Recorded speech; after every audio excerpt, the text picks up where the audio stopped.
Welcome back to Hamilton Life, and welcome back to my next guest. She's been on the show many times before. She believes doing good isn't an action, but a lifestyle. Her list of fundraising rules you need to break are right here in her new book, Rethink Philanthropy. I've already bookmarked a few. You're going to love them. Breaking rules, raising funds, and doing good. Sarah Ernest, welcome back. Hi, Val. Thank you for having me. Well, it's a pleasure. You've been on here before for other things, but this is your own thing that you're promoting. Yep. Your boutique company. Tell me about it. Yeah, so Ernest for Good, Inc. is a boutique philanthropy and communications consulting firm that I started now back in September 2024. So really leveraging and leaning into my 2 decades of work in philanthropy, supporting nonprofits and leaders to raise more money, brighten their brands, and went off on my own to help more charities do good better. I love that term, you brighten their brand. Brighten their brand. What does that mean? That's right. Yeah, so it's really about acknowledging that every nonprofit organization, every charity has a unique story, a one-of-a-kind mission, and they make real meaningful impact in their community. And I like to call it their secret sauce. So it's understanding what makes them unique, really honing in on that, differentiating themselves, and helping them stand out in the community so they can attract more funds, raise more awareness, and bring in more support for their charities. And if you were reading the old step-by-step process for doing it, you may not get as far as if you do what you're doing. You've broken the rules a bit. We're breaking a few rules. Yeah, you're mixing things up a bit. So some of the rules, every chapter has a rule, right? Yep. And I'm just going to ask you about a couple of them. Yeah. Chapter 2, wear the colorful socks. What does that mean? Wear the colorful socks. So all too often in fundraising, we as fundraising staff and as leaders are really taught to show up to be a conduit to a mission. So it's really to be neutral, to make sure, the donor's always right, really appease and align with the donor, almost be a chameleon. So what I like to say is wear the colorful socks, and imagine the magic that can happen if you show up truly yourself, with vulnerability, with authenticity, and you make genuine relationships that are then built to last. Because if you show up inauthentic, I think people can smell that, right? So wear the colorful socks if you'd like to wear colorful socks, wear them. Yes, yes. And that came from early in my fundraising career.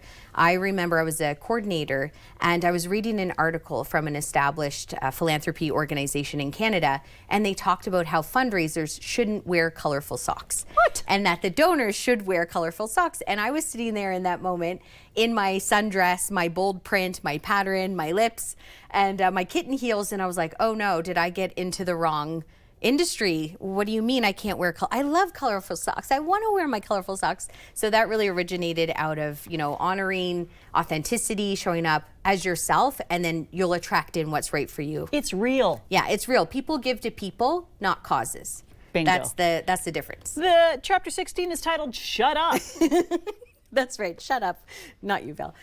So shut up really speaks to oftentimes we get into spaces with donors or prospective donors and supporters, and we want to just use the time to update them and talk and talk and talk. And really that's an opportunity for you to sit and to ask really deep, meaningful questions and really do the effort to get to know them, understand what's important to them, what's their why, and then soaking up all that information like a sponge, move that back to then present them with opportunities to engage in your cause in a way that's meaningful to them. Oftentimes we just talk and talk and talk, and it's not a good look. Listening is so important. Yeah. Now this seems odd. Okay. Coming from a book about fundraising, don't ask for money. Don't ask for money.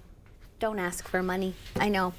I can probably count on my hands as a professional fundraiser the number of times I have asked for money. Mm-hmm. Oh, right. Okay. So it sounds odd, it sounds strange, but I believe, and what's worked for me in my career, is to again establish meaningful relationships with folks where they are built to last. You develop something genuine, something pure, and you allow them, by planting seeds, asking the right questions, bringing them along with you, to then come to their own conclusion on how they should be involved and how much they should give. So you're steering them in that direction, but what I'll say is if you ask too early, it gives the ick. You shouldn't make an ask unless you really know they're very close to saying yes, but ideally folks come to that conclusion on their own. And do they end up giving more? Usually, yeah. Yeah. Interesting. Yeah. What else do you want us to know about your amazing company? Ernest for Good. Well, I think if you are a leader, if you are an organization looking to level up your fundraising, to be in touch. We are, I'm a little personally nervous about the state of the nonprofit sector as we move forward, what it is today and into the future. I started this company, as I mentioned, after 20 years of executive leadership in fundraising and comms. But knowing the state of the sector and what's being projected, we know that about 80% of nonprofits have identified, this is through 2004 Ontario Nonprofit Network survey that was just done, 2024, excuse me, that identified that 80% of nonprofit organizations have experienced an increase in demand in service and a decrease in financial support. So of that, we know that almost 40% of nonprofits in the next 3 years expect to likely close their doors. So for me, founding Ernest for Good was really an opportunity to reimagine philanthropy in southwestern Ontario, to invite leaders and organizations in to be bold in their fundraising, to rethink the way we do fundraise, to fundraise with confidence, to stop accepting crumbs, to demand more and demand better in the sector, moving from scarcity mindset that's really rooted in the sector to one of abundance, and to help build their organization so it's built to last. So I'm excited. Yeah, thanks. I'm excited. You have reinvigorated my faith in fundraising and philanthropy. I love that. Because you're right. We were all feeling like it's drying up. Yeah. It doesn't have to. Yeah, that's right. Doesn't have to. Yep. Get the book. Where do we get the book? Get the book. So, book is available on Amazon. You can also visit my website, ernestforgood.com, or find me on Instagram, Sarah_Ernest, or at Ernest for Good. Amazing. Yeah. Thank you for being here. Thank you, Val. Coming up after the break, we're going to be checking out some amazing Kurdish food. Stay with us and hearing some amazing stories.